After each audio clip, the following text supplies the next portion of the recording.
RSS ಪ್ರತಿಕೃತಿಗೆ ಬೆಂಕಿ ಹಚ್ಚಲು ಕೈ ಕಾರ್ಯಕರ್ತರ ಯತ್ನ.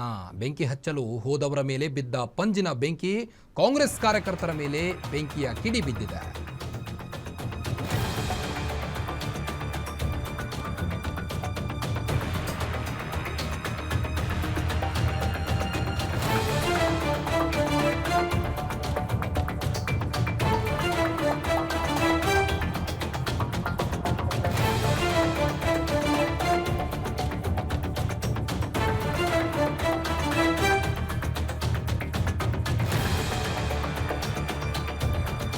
ಕಾಂಗ್ರೆಸ್ನ ಕೆಲ ಕಾರ್ಯಕರ್ತರು ಆರ್ಎಸ್ಎಸ್ ಪ್ರತಿಕೃತಿಗೆ ಬೆಂಕಿ ಹಚ್ಚಲು ಯತ್ನಿಸಿದ್ದಾರೆ. ಬೆಂಕಿ ಹಚ್ಚಲು ಹೋದವರ ಮೇಲೆ ಪಂಜಿನ ಬೆಂಕಿ ಬಿದ್ದಿದೆ. ಕಾಂಗ್ರೆಸ್ ಕಾರ್ಯಕರ್ತರ ಮೇಲೆ ಬೆಂಕಿಯ ಕಿಡಿ ಬಿದ್ದಿದ್ದು, ಮೈ ಮೇಲೆ ಕಿಡಿ ಬೀಳುತ್ತಿದ್ದಂತೆ ಕಾರ್ಯಕರ್ತರು ಹೌಹಾರಿದ್ದಾರೆ. ನೀವು ದೃಶ್ಯದಲ್ಲಿ ಗಮನಿಸಬಹುದು.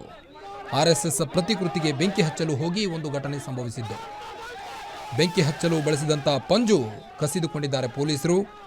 ಮೈ ಮೇಲೆ ಕಿಡಿ ಬೀಳುತ್ತಿದ್ದಂತೆ ಕಾರ್ಯಕರ್ತರು ಹೌಹಾರಿದ್ದಾರೆ. ಬೆಂಗಳೂರಿನ ಫ್ರೀಡಂ ಪಾರ್ಕ್ನಲ್ಲಿ ನಡೆದಂಥ ಘಟನೆ ಇದು. 50ಕ್ಕೂ ಹೆಚ್ಚು ಕಾಂಗ್ರೆಸ್ ಕಾರ್ಯಕರ್ತರನ್ನು ಈಗಾಗಲೇ ಪೊಲೀಸರು ವಶಕ್ಕೆ ಪಡೆದಿದ್ದಾರೆ.